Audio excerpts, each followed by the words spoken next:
And I want to thank staff first as well, because you've been burning the midnight oil, and I know, Madam Chair, you have, to an extent. Some of the other conferees have been here nonstop, but it's here, it's agreed to, and eventually, the democracy has to move ahead with an agreement. So we do have that, and I think you said up front that the governor has agreed, the lieutenant governor, Speaker Hortman, and Leader Gazelka.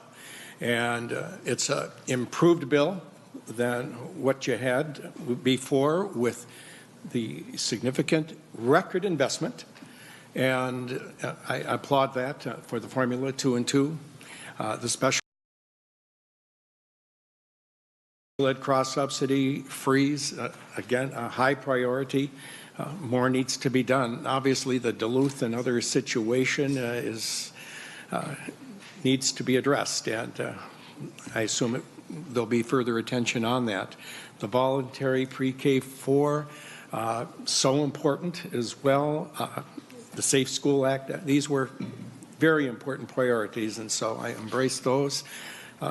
The additional challenges for teachers of color, I'm sure we'll continue to look at ways with higher ed as well to provide needed funds. But we know in closing the achievement gap, getting highly effective teachers of color is going to be a key part of that as well. So share in that. Each of us probably has a provision in here that we'd like to see, and whether it's full service schools or counselors, et cetera, we all have those. I know you do as well, but at the end of the day, we needed to reach an agreement, and I will support it.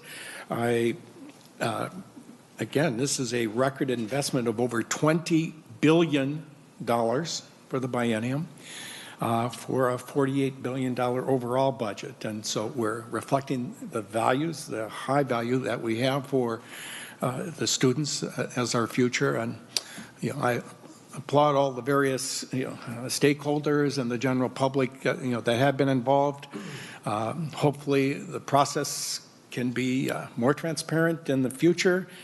The targets were given to us over time, and it made it more difficult, and but I think we'll all learn from that, especially at the leadership level.